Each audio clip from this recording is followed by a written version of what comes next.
But anyway, yeah, when I came back, I was like, it's going to be kind of stressful. The contest is in Reno at American Iron Gym.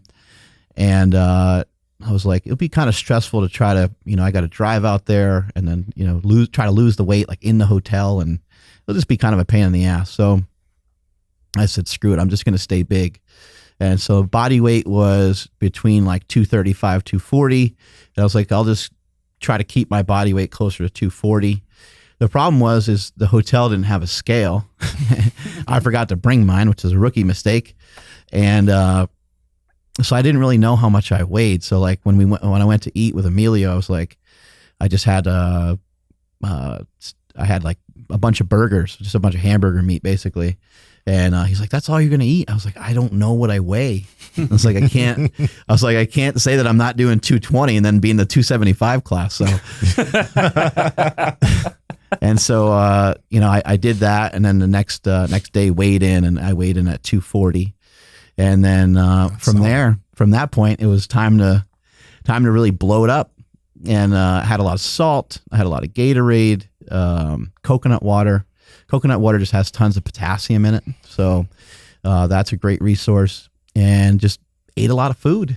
I just kept packing it in.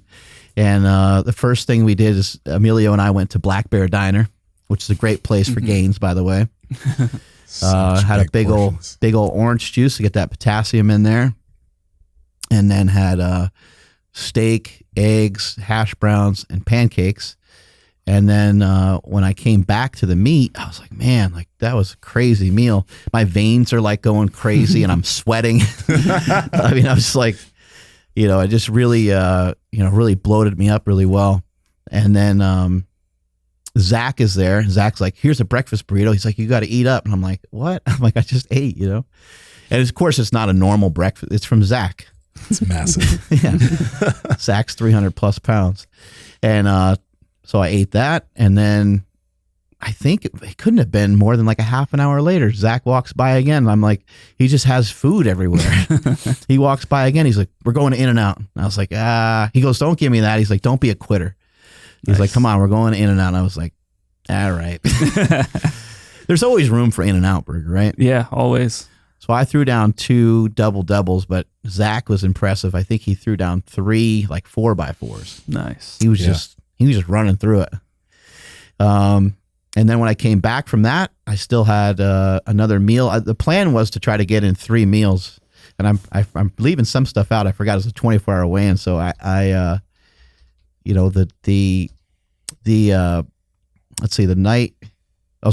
night before, after I weighed in and stuff, I had like 2 meals in the hotel room and stuff too. So I was just really packing it in because I was like, it's so close with that 500 last time. I'm like, maybe just this. I'm not thinking in terms of energy because it doesn't take a lot of energy to do a powerlifting meet. And it doesn't take a lot of energy to do like a 1 rep max, and I was only benching. So energy wise, it's like we're talking about a drop in the bucket in terms of caloric requirement for the meet, right? Yeah. But I'm thinking just in terms of overall like body weight and body mass, it's like, who knows, by drinking this extra water, by eating some of this extra food, maybe my forearm is a, 1/8 of an inch bigger, and maybe my belly is a little bigger, and these different things. And so I really wanted to try to fill myself up with as much food and as much water as possible. And even trying to get in enough water was kind of funny because when I sat on the bench in the warm-up room, I could hear my stomach like sloshing around. It was crazy. I was like, oh my God, I am bloated. But it made a huge difference. When I was in the warm-up room, I just was throwing the weight around. I was like, okay, today will be a good day. Yeah. The other thing I did was, during training, I was trying some different things with my bench, and I was like, you know what? Like, I know how to fucking bench.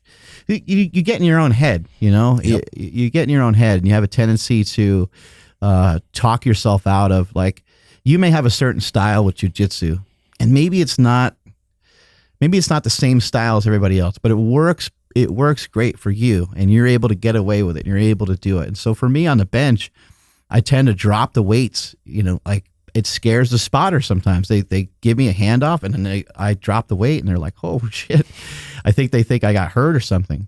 But I've always done that. I always bring the weight down 1,000,000 miles an hour, and then I just try to press with everything I have. I kind of sit up on the bench a little bit. I curl my upper body up, which you don't see. I mean, some people do it, but it kind of pulls your chest down a little bit. So some people are against it. They'll say you got to arch up and you have to do this and you have to do that. What you have to do is you have to do what's going to work well for you, what's going to serve you the best, and what's going to feel right to you. Because if you don't, then you're doing yourself a disservice. And so if I would have went into that meet and said, okay, well, I got to change things up. I missed it last time. Yeah. Everything has to change. My training has to change. The way I eat has to change. I mean, we have a tendency to do that. We rip ourselves apart. I think you can do yourself a disservice if you start getting in your own head and start thinking, man, I got to really change everything.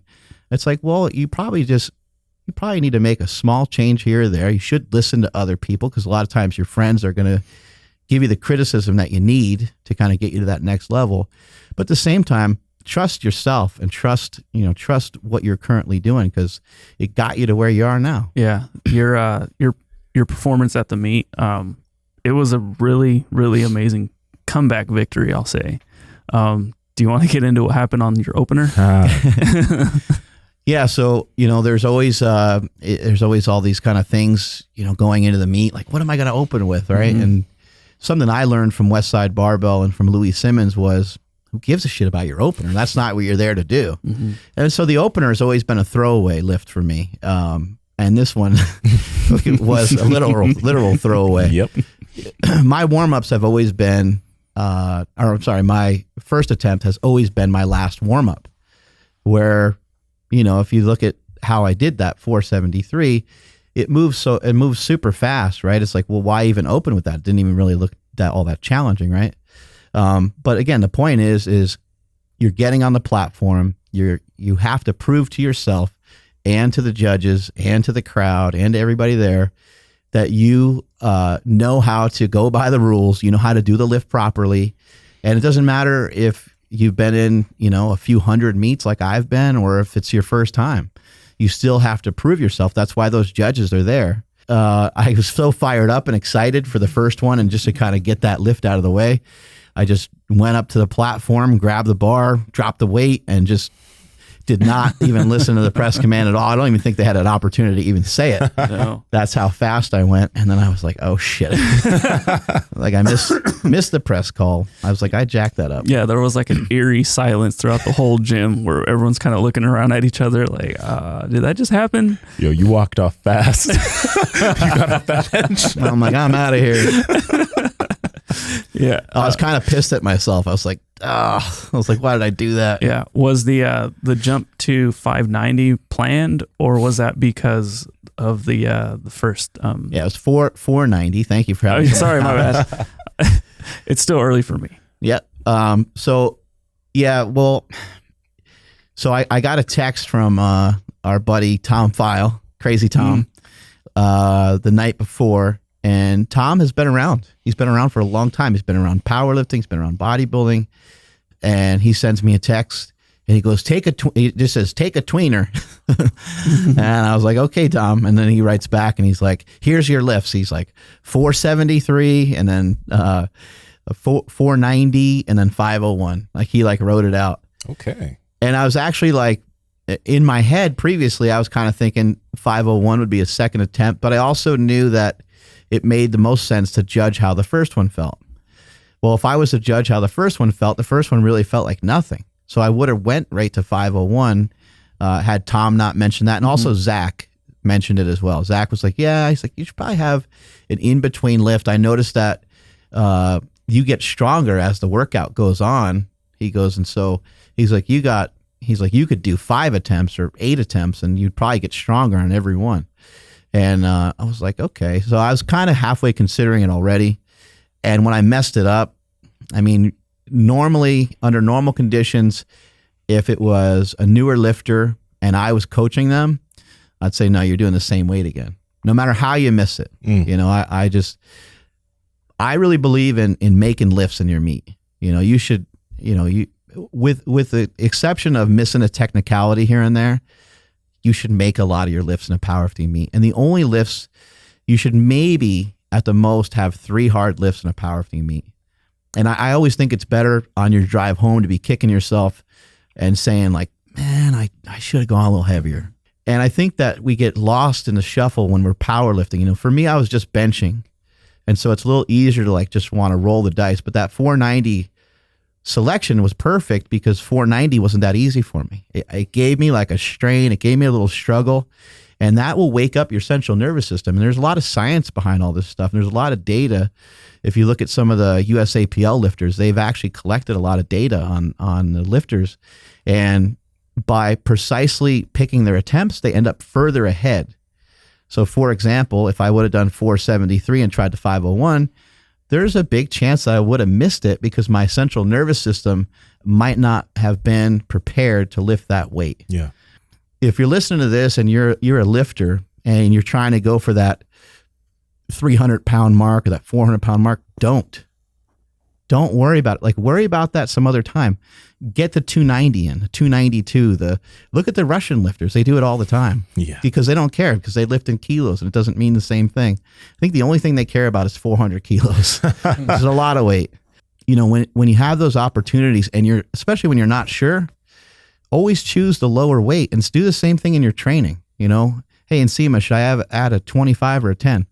The answer is a 10, dude. Put the 10 on there. Do the 10 first. Let's see what that looks like. Let's make sure you don't get hurt. Let's make sure you do the lift cleanly. Let's make sure you do the lift the right way. And then you're going to earn the right to lift the 25. You got to like win it. And I did that to Andrew to the point where I think I was driving him fucking crazy. I think I really was. At some point, he's like, Jesus Christ, can I just put 205 on there? No, you need to do 195 first. Yeah. And it was so much to the point where like it was the driving factor. Like after I kind of started getting the hang of things, you know, somebody would ask me like, hey, what weight, like if we were training with somebody, like what weight do you want? Like, I just know I have to earn that quarter. Like I can't just jump right to it. Yeah. You sure? Like, yeah, trust me, I know. And yeah, sure enough, Mark would always be like, nope, take the weight off. Yeah. You know, and yeah, it did kind of drive me nuts. When you lifted in your last meet, were you like fatigued at all from the other lifts? Do you think it impacted your ability to bench or deadlift? No, it didn't. I stayed off my feet. I was really well hydrated, but those lifts can play a big role. But I honestly think it's because and it's not like you need to do this, but we've talked about this. I stay really calm before my lifts. And like generally, that's a big factor. For me, it is, because I notice like I don't get really that like physically fatigued even after doing a really, really heavy lift, because I'm like I'm super chill before it. Right. I hit it, done, and I'm super chill afterwards. There's not a lot of like stimulation going on. So like wiped out. I'm not wiped out at all. Yeah. So in the meet, like I did my squats and my bench, and it was a long meet. I didn't really feel that tired when I went towards my deadlift. Yeah, guys, think about this. So it's time to squat, right? First of all, the night before and even the week before, like you have these moments where you get hit by like butterflies, right? And you're like, oh, I got to fucking squat this weekend. I got to do a meet this weekend. And the numbers are driving you. You already have, look, it doesn't matter how long you've been doing this for. You already have tons of stress going on, right? So now it's game day, right?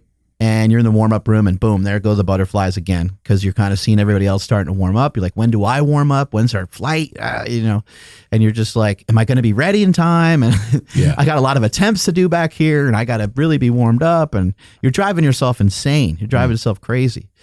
And so now it's actually time to squat. You warmed up already. And now you're going to get yourself hyped up for a lift that you should be able to do for like 3 or 4 reps.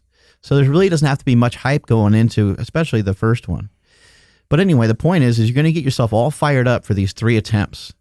And then now it's time to like eat. It's time to chill. You're done with your squats. Then you get yourself all hyped up again.